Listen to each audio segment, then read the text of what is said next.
What's going on, people? Ryan Williams ASC back with a match review, of course. Southampton 0, Arsenal 2. Now, of course, I could have put this video out a few days ago, but apologies, guys. I had a few things I had to sort out. But anyways, we're here. Guys, if you're new to the channel, please make sure you like, share, and subscribe. Of course, let me know your thoughts on this video and the game review yourself. So, very tough, kind of comfortable later on win for Arsenal, of course. It wasn't, Arsenal tearing them up. But, Southampton just wasn't sharp enough. Luckily for us, we saw a brilliant goal from Eddie Nketiah, putting pressure on the goalkeeper, who made a horrific mistake. Pretty much trying to pass the ball out, and Eddie Nketiah pretty much forcing him to make a mistake, closing them down, 1-0 to the Gunners. And then, Aubameyang hitting the crossbar as well. And, that was pretty much the first half. Second half, Southampton, put enough pressure on us. And, they've had so many chances. And it just didn't really pan out for them. For me, when I look at the game, I was very impressed with the back line, of course. Rob Holding, Mustafi, mostly those two, Tierney as well. I think those three players definitely can hold their heads up high. Bellerin, I wasn't really impressed with. Again, another game where there's a lot of question marks on Bellerin's, probably his fitness as well as his ability. I mean, look, I know he's had a rough injury that he came back from last season. And this season, he's been a little bit in and out until the Chelsea game. And then from Chelsea onwards, he's been in. And he just hasn't really looked the part. There's been a couple of times I've said on video that, against teams with pace, especially like got quick wingers, and Nathan Redmond pretty much tore him into one in the first half. I mean, the amount of times I've seen Hector Bellerin out of position trying to close down Nathan Redmond. Redmond's already gone past him. And it's like, this is really not good. Do you know what I mean? And we only signed Cedric to a 4-year deal, and yet we're yet to see Cedric play a game for Arsenal. And Arteta's already come out and spoke and basically said he's still going to be behind Hector Bellerin. So Hector Bellerin being sold this summer is probably very highly unlikely when it comes to Mikel Arteta. When personally, I myself think we need to move on from Bellerin because, again, Pepe didn't really get in the game much. And the way Mikel Arteta wants to play and using that right-back position, I mean, he didn't really help Pepe out himself. Pepe didn't really do too much himself either to him to save his case, but from the playing style that we want to play, I mean, it didn't really do much, did he? Do you know what I mean? But it is what it is. It was good to see Xhaka back in the team. I can't believe this. I've said that, and you know my thoughts on Granit Xhaka. I personally don't really rate him, but I've gone out on video and said it. When he's missing from the team, you kind of notice it. And it goes to show that he's actually needed in this squad. It's crazy. It's crazy. Doesn't mean I've turned around and I'm a big Granit Xhaka fan. No, it's just the fact that he's actually needed into this team. You can see the actual importance of Xhaka. His presence actually is important for the team. Now, he did have a few sloppy passes, but to be honest with you, it was actually a very good game for the Swiss international. So, I mean, him coming back in the team was very good. Ceballos, who also was in that midfield. Another performance where it's just iffy. A lot of twists, a lot of turns. Not really much ball progression, do you know what I'm saying? Like, we all know Guendouzi was out of the team for, well, pretty much disciplinary issues, isn't it? But really, honestly, I really feel that we need to be trying to look for someone to replace Danny Ceballos. once he goes back to Real Madrid at the end of the season. Because, you know, he's just not good enough. I'm going to be honest with you guys. That's my personal opinion on Tobias. For me, he doesn't really offer that much. He's just here and there. He's too hot and cold for me. Also in that midfield, we actually saw Saka. Sorry, that took me a while to actually remember Saka was there in that midfield again. To be honest, I liked it a lot because even when the formation was switching, when we even went to a back five, you see it drop him in that left wing back role, Tierney moving left centre back with Mustafi and holding as a free. I mean, Saka was getting up and down the pitch as a winger, as a left wing back as well, trying to create chances. And look, it is so important that we hold on to this guy and try to get him signed up.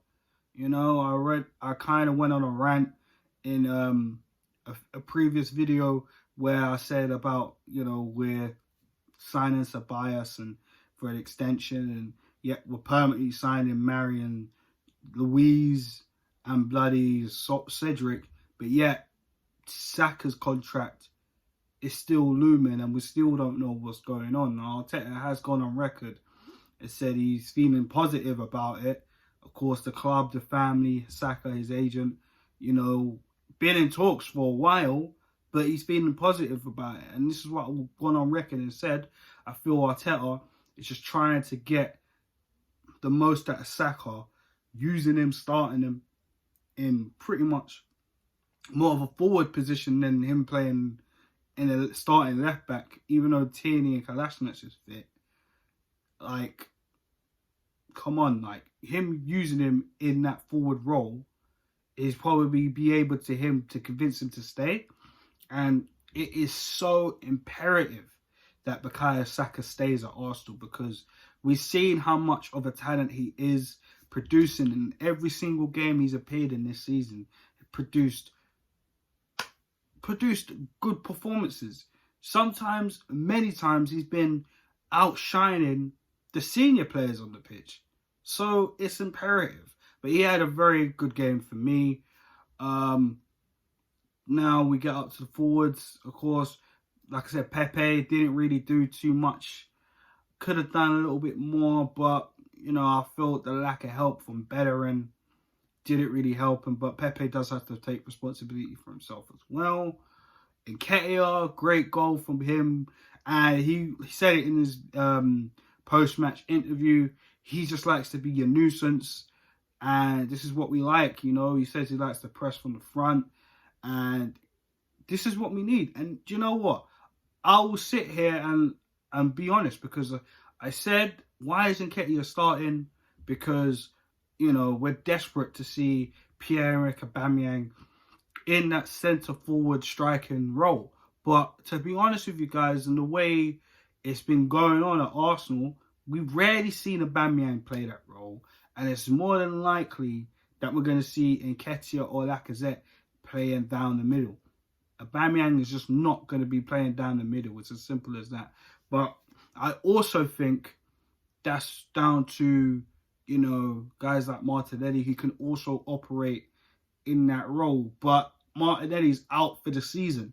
So when it comes to left wingers, it's mainly down to Aubameyang or Saka. But Saka's been used in that centre mid role or left wing back role. You know what I mean? So it looks quite obvious that Aubameyang is going to be in that left wing role. And to be fair, Aubameyang actually didn't have a poor game. He actually had a very decent game.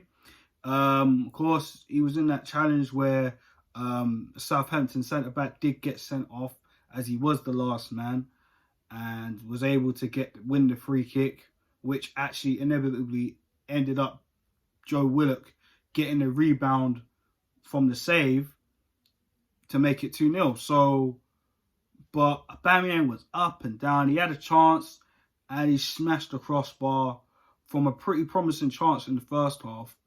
But yeah, man, I got to say, man, I was impressed with a lot of the players. They did step up, but let's be honest, it wasn't the greatest of games.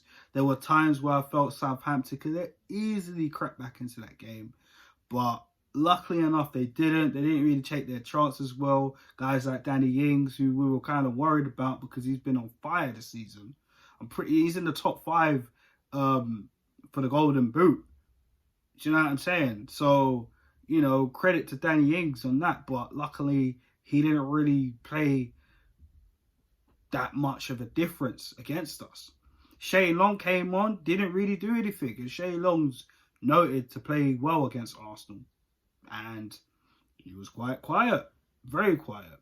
Shout out to Emi Martinez as well. He had pretty much a good game. A very good game. He made one save that was pretty dramatic.